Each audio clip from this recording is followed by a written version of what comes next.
You know who he is. You absolutely love him. Please give him a special Comedy Unleashed welcome. He is Andrew Lawrence.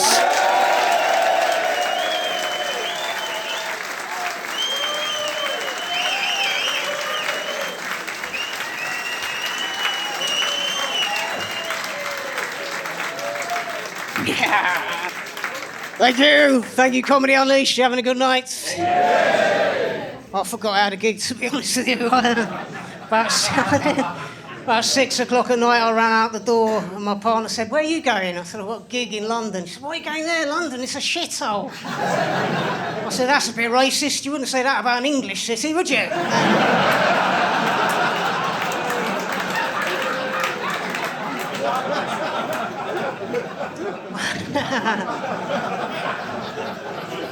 Sadiq Khan, 3 terms in office is very impressive, I think it's pretty. 3 terms in office, apparently, in East London, he got 125% of the votes.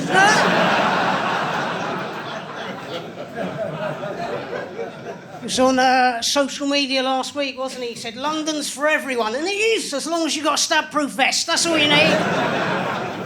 50 years ago, if you got stabbed in London, this must never happen again, this is awful, this is terrible. 25 years ago, if you got stabbed in London, this is a terrible and rare tragedy. Now, if you get stabbed in London, it's a fucking Wednesday, isn't it? That's all it is.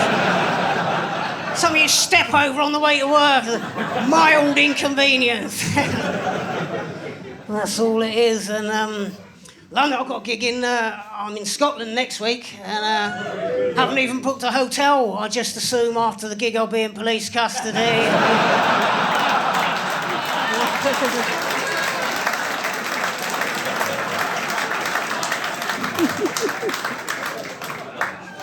I mean, it's not ideal, but it's cheaper than a travel lodge, isn't it? Humza Yousaf, he's gone, isn't he? Yousaf, no longer First Minister, he's shitting himself now, he's looking around for a job, realises he's in trouble. Potential employers looking at my CV. White!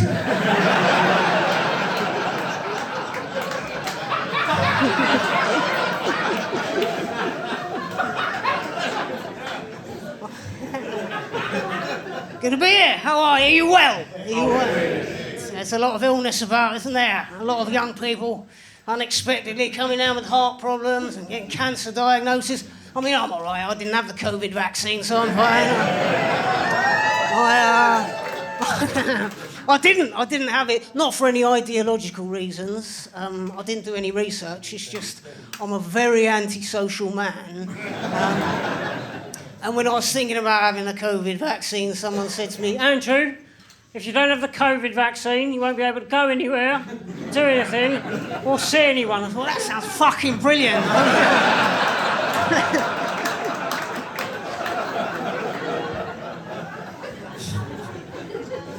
We all knew it was fucking dodgy. We all knew it. As soon as it came out, you talk to people, they say, "I've had the Pfizer." You think, "Oh, well, you might be all right." You talk to other people, "I've had the AstraZeneca." "No, you're definitely fucked. You're absolutely...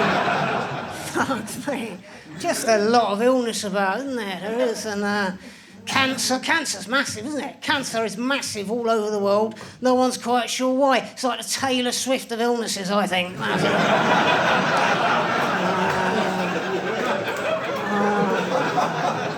Well, yeah, I wouldn't want to give her a hard time. She's incredibly. See, I think she's the biggest selling musical artist in the world. Phenomenal achievement for a closet lesbian, and I wish her well.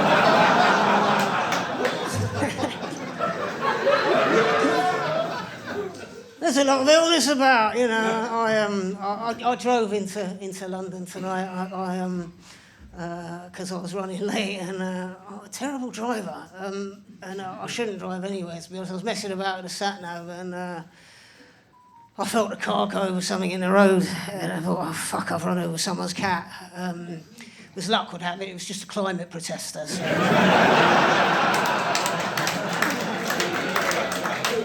I did the decent, honourable thing, put the car in reverse, finished the job.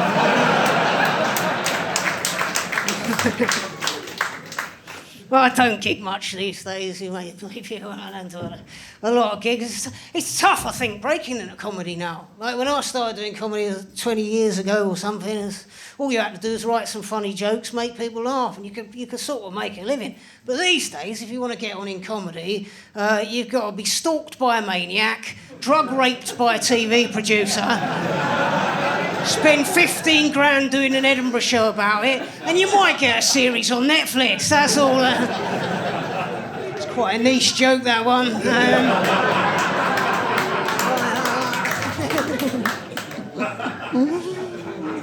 There's nothing funny on TV anymore. Is there? Someone said to me, Andrew, with your material, you couldn't get on the BBC, could you? I said, I could. I just got to get rid of all the punchlines, then I'll be fine.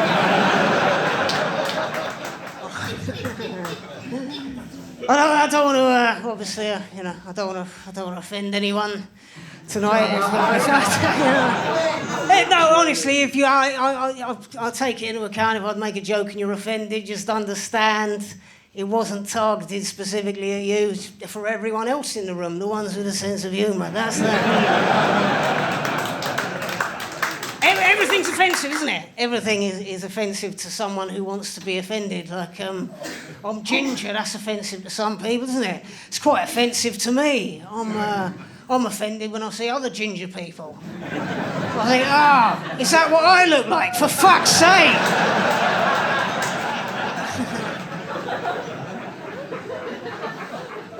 We're an endangered species, the ginger people. It's a recessive gene. What, sorry? Hey? Oh, fuck. Do you know what? I've got really terrible hearing. And so I always have to ask people to repeat their heckles, and they never fucking do. Always creates... Rightly so. Again, to me, I heard the end of it said, rightly so. The rest of it was like... And he made a lovely noise. I'll carry that away with me. And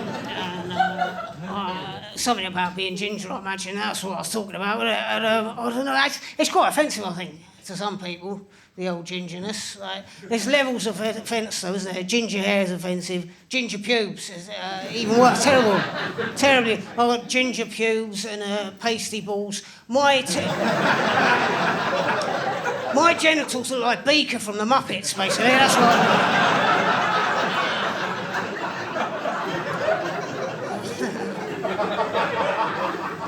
Some people are so ginger, it looks painful, doesn't it? You think, surely you should be entitled to some sort of disability benefits. Well, gee, I've got a short man as well, 5'8". Any men shorter than 5'8"? Oh, there's a few, not enough for my liking. Not men, fuck off. How tall are you then? 6'2". 6 foot? You're not 6'2". Sorry. You're... Back off, you're 6'2".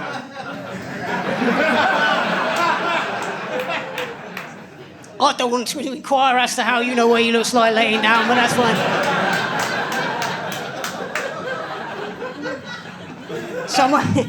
This chat's been sneaking into your room late at night.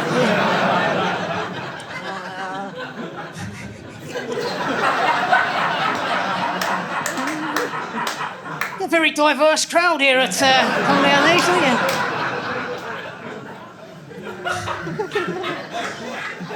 Oh, this is starting to go off the rails a little bit. I'm 5'8", short. That's shit height, isn't it? It's not tall enough to be respected. It's not short enough to be a jockey. It's the worst of it.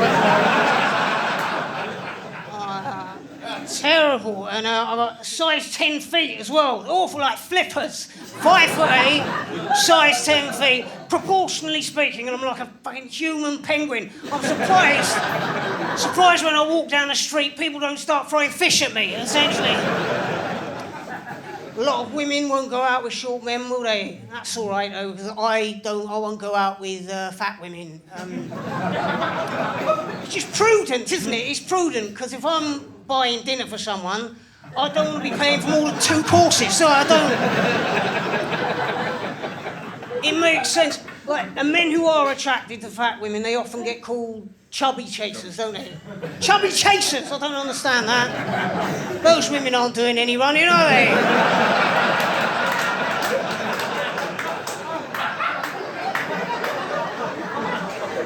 unless they spotted an ice cream van, that's it.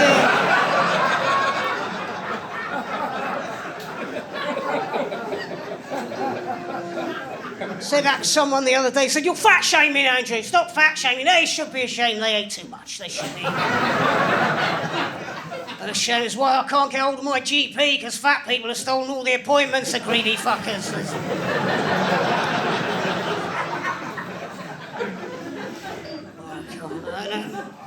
They get a lot of abuse, the fat people, don't they? They deserve their own safe space. And, I don't mean Greg's. And,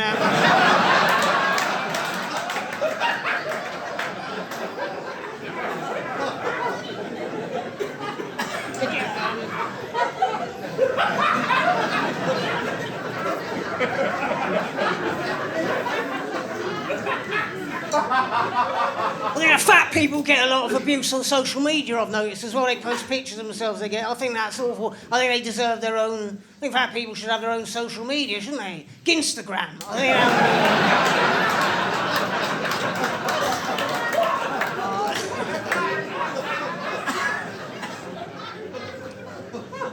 I think people are attracted to all sorts of things, aren't they? Like, I like mental women. Which is lucky, because the odds are very much in my favour, aren't they?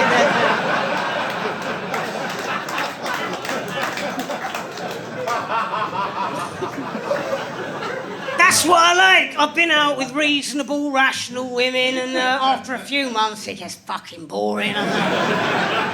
Oh, God, I'm so bored. Can't you just steal my money or fucking crash my car or set my house on fire or murder me in my sleep? All you do is hang around here contributing to the bills and tidying up after yourself, being reasonable and level-headed. I'm fucking sick of it. I live with...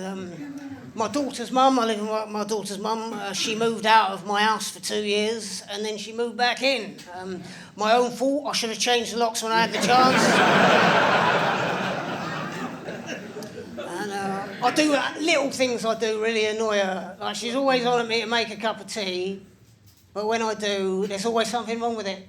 Always, constantly, I make her a cup of tea. Oh, too much milk. Not enough sugar. You left the tea bag in too long.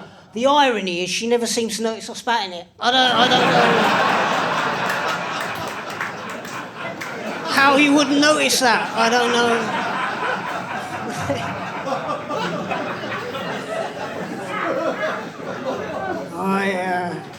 This is lovely crowd. I'm very, as you, many of you will know, I'm a very inclusive comedian.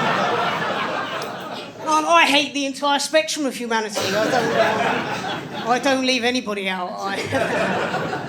Of course, we live in a grievance culture now, don't we? There's a hierarchy of victimhood.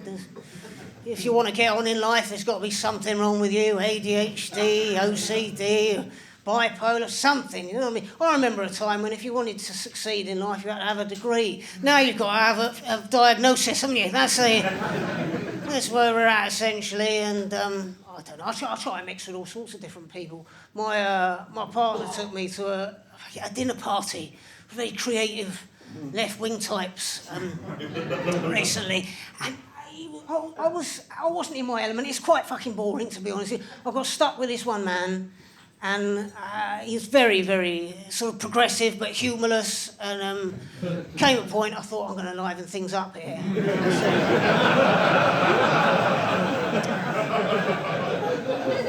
I said, don't you think it's awful? I think it's dreadful, all these illegal economic migrants crossing the channel, claiming benefits, isn't it dreadful? He looked absolutely disgusted with me and he said, do you know how many of those poor asylum seekers die in the process of trying to make that journey? And I said, not enough.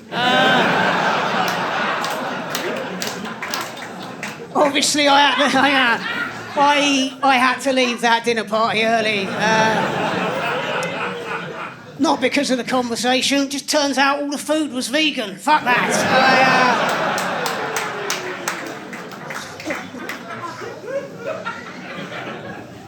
there's a lot of racism about, of course, as well. There's a lot of racism about. I think Dominic mentioned earlier, the countryside's racist now. It must be true. Said it in the newspaper. The countryside's racist. I believe it as well. Last time I went to the countryside, at least half the sheep were doing blackface. So it must be...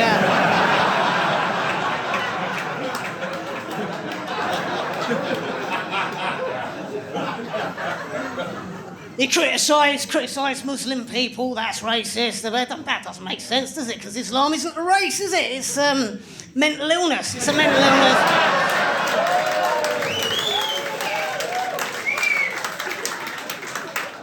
I'll be honest, I was very nervous about that joke, to be honest with you. Sweating like a Jew at a music festival.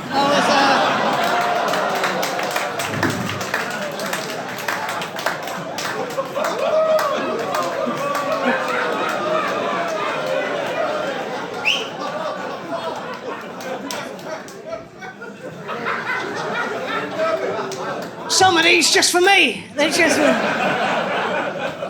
I love it. It's so nice to be here. I love comedy clubs. Just love... There's nowhere I'd rather be than a comedy club. It's my favourite fucking place. I feel about comedy clubs the same way I imagine Owen Jones feels about like a gay brothel full of well-endowed, greased-up asylum seekers. I don't know.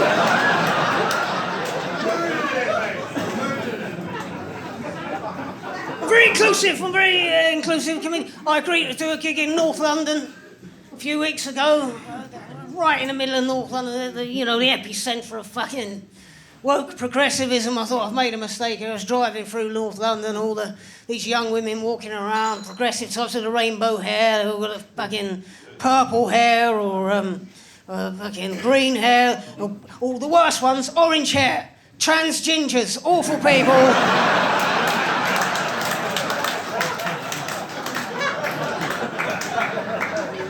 Flagrant cultural appropriation. I got to this gig and it was all very sort of humorless, very kind of progressive Gen Z types, and I thought they're not going to go for my stuff at all. I'm going to have to improvise here, and I sat backstage. What am I going to do? And well, I got it. I went on stage, and before anything else, before I even started material, I said, "Free Palestine!" Applause break, and then I said, "Listen, guys, my pronouns are they, them," and I really, comedy's really important to me, but it's not as important as diversity. But so much as I appreciate this spot at this gig tonight, I wish it had gone to a black disabled lesbian instead. They'd give an outstanding ovation, of course they would.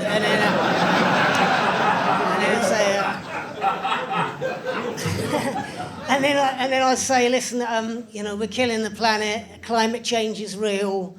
I don't know if you're doing anything to offset your carbon footprint, but if not, you need to start now. Again, massive round of applause for that one. Then I'd hit them with a big one. I'd pull out the big guns. I'd say trans women are real women, and that's it. And then they I'd end the set. I'd just wrap my keffy around me, and I'd lead them all. I'll leave them all in a chorus of From the River to the Sea, and then at the very end I'd say, "Fuck the Jews," and then I'd crowd surf to the back of the room. And they carried me out of there as if I was a fucking king. But I didn't get that far, to be honest with you. I walked on stage before we even started. There was a woman heckling at the back of the room, just constant heckling, very, very posh, sort of late middle age, very loud, entitled progressive lady, just heckling non-stop. She had sort of pink hair. She looked like a menopausal blancmange. And eventually I said, "Are you all right? Are you all right?" And she said, "No, you need to leave the stage immediately. You don't deserve a platform. Historically, white men are all colonisers and slave owners." I said, "Well, white women did all right out of that too, but..."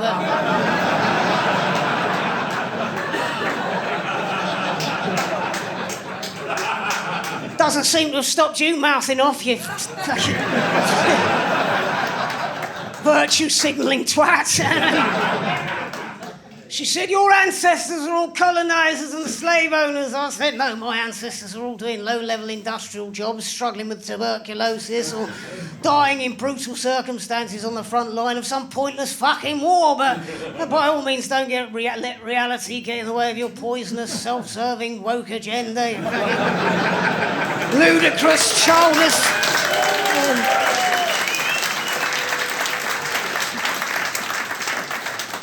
Anyway, turns out she was the producer for Live at the Apollo, so...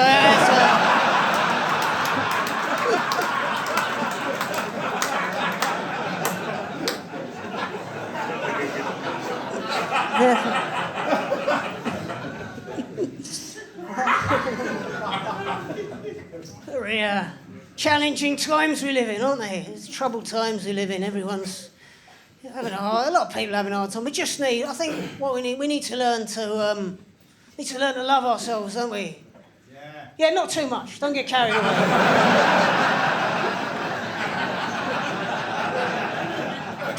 This is the trouble, isn't it? One day you love yourself, next day you love yourself a little bit too much. Before you know it, you're Gary Lineker. And,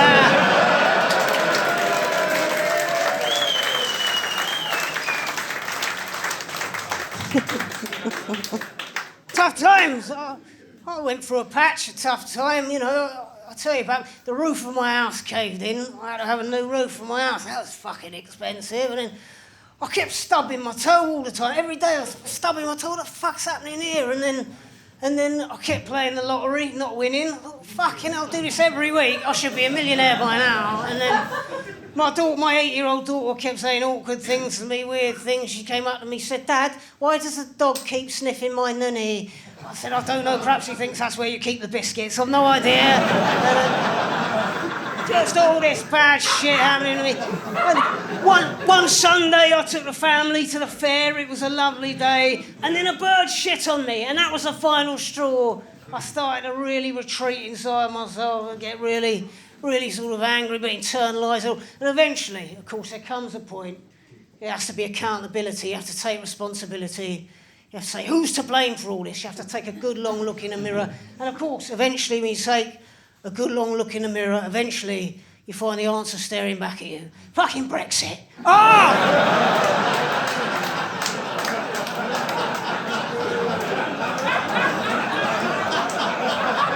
Brexit!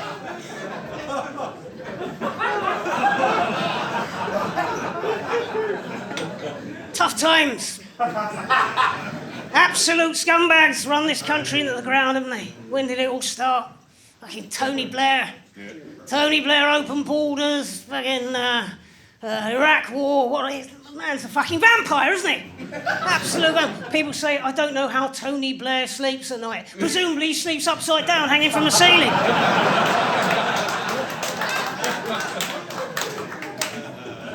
When did it all start? 2008. Banking crisis, and then Labour got kicked out of government, and we had the Tories, and David Cameron said to everyone, we're going to have to go through a period of austerity. And that was 14 years ago. We're still going through it, aren't we? This period of austerity is starting to feel fairly permanent, it seems, and he couldn't tell us the truth, could he, Cameron? Couldn't stand in front of us and say, listen, I'm sorry about this, guys, but the bankers have stolen all the money. I'm sort of going to let them get away with it because a lot of them are my mates. Trouble is, we're all going to be poor now forever. And when I say we...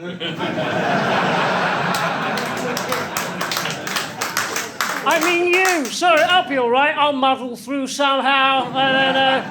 You, however, your family and friends, I'm afraid you're all fuckety-fuck-fucked. Don't forget to pay your taxes. I don't know. Troubled times we live in. Can't trust anyone. Can't even trust David Attenborough, can you? Now, don't get me wrong. I don't want to speak ill of the almost dead. Used to be enough for him just to talk about the animals, just to tell you about the animals. That used to be enough, didn't it? But after a while, wasn't enough for him anymore. He wanted to impose his fucking agenda on you, didn't he? Had every fucking TV show he did. Here we have the snow leopard.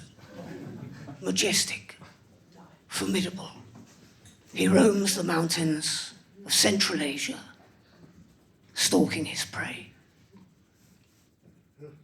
He'll be gone soon. All the snow leopards will be gone. And it's your fault.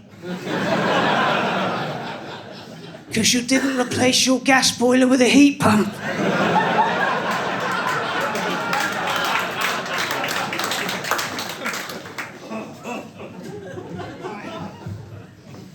Tough times for us all. Particularly tough times, I think, for anyone who's got kids, isn't it, really? Because, you know, they always say you should save money for a rainy day. Trouble is, almost every day in this country's fucking rainy, isn't it? Save your money for a rainy day, but after 15 rainy days in a row, all the rainy day money's gone, you can't pay your mortgage, and you got fucking trench foot. And, very expensive raising a kid. I don't know how people do it. I don't know how they do it. I'll tell you my day.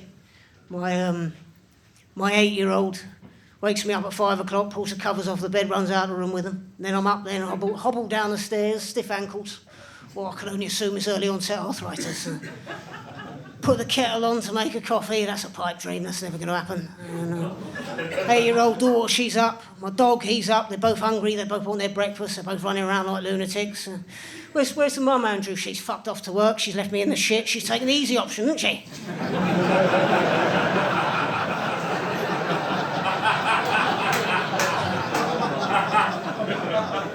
Got to get the breakfast for my daughter and my dog, and I prioritise my dog. I make his breakfast first. Because I just feel like, of the two of them, as they get older, he's going to be the one least likely to disappoint me. That's the... I put dog food in his bowl, and then I put it down on his doggy mat for him, and sometimes he eats it, and sometimes he just looks at me as if to say, "What the fuck is this? You roasted a chicken yesterday." Do you know how I know you roasted a chicken? Because I sat in front of the oven watching it roast for an hour and a half. And there's still half of it left in the fridge. And you're going to give me this shit, are you? This is what you think of me, is it? Do you know what? You may as well put me in a car and take me to Battersea Dogs home right now, because even those poor fuckers get better food than this. And then I'll fill his water bowl with water. I'll put that down his doggy bag. He ignores that. He goes to the back door. Open the back door for him. He goes in the garden and he drinks rainwater out of a plant pot that he's also previously shat in.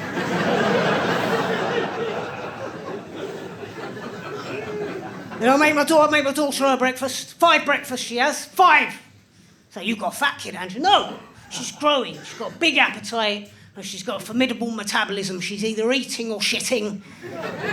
Sometimes both at the same time. Which I don't really appreciate at the breakfast table, but you've got to pick your battles, haven't you? And 5 breakfasts she has. She'll have a yoghurt, fruit, porridge, toast. Then she wants eggs after that, but she's having eggs, she's got to have brown sauce with it.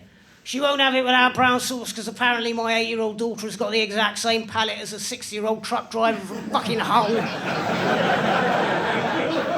5 breakfasts, I've got to make the packed lunch. I've got to find her school uniform. Got to put her books in her school bag. Can't she do any of this herself, Andrew? She can. She can do it slowly and badly, and she can make a fucking mess while she's doing it. So I'm doing it. What about her mum, Andrew? She's at work. She works for Royal Mail. What do you call her, Andrew? Is she a postwoman, post lady, post person? I'll just call her a bad mother. That's all. I make the breakfast. It's time to get ready for school. She gets dressed. Then I've got to brush the hair. That's traumatic. That's the worst part of the morning. That is brushing hair. There's trauma. There's crying. Screaming, tantrums. She doesn't enjoy it either. And you go to brush the teeth, wash the face, we're downstairs, coat, shoes, we're out the door, we do the school run. I'll get to the school gates and I'll say, have a lovely day, work hard, have fun. I love you, I'm very proud of you. I'll see you later. I'll stand there and I'll wait. I'll wait for as long as it takes for her to walk across the playground, get safely inside the school building, just in case there's any pedos lurking about. Absolutely pointless exercise because my daughter goes to a Catholic school, so...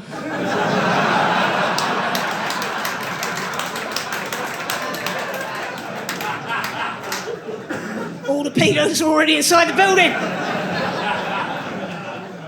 Listen, Comedy Unleashed. I'm on. Don't do a lot of gigs. I'm mostly on YouTube these days. I do videos all the time.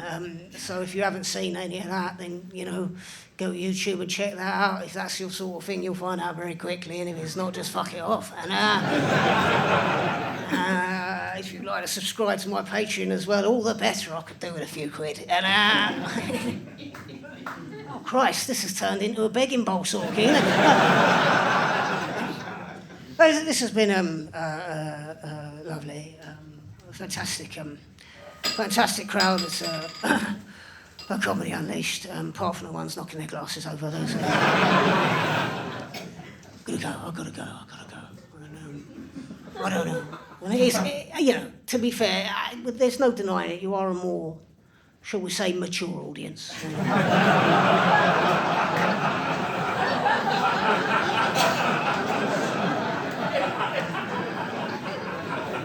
But it's a good thing. You've got character. You've got proper character. The trouble, people say we're heading for World War III. We've got no fucking chance. We've got no fucking chance against the Russians, have we? With a military of conscripted Gen Z wet wipes. No fucking chance at all. All the Russians have to do is misgender them and they'd all collapse and die of righteous indignation.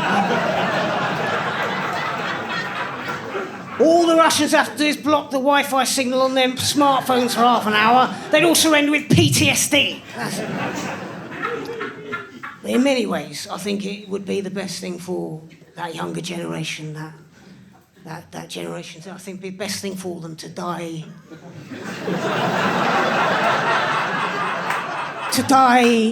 No, I think it would be the best thing for them to die on the battlefield. Because what have they got to lose, They've got fuck all chance to get on the property ladder, have they?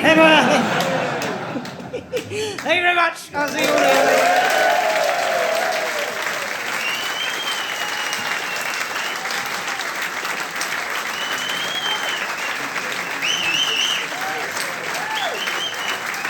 Andrew Lawrence.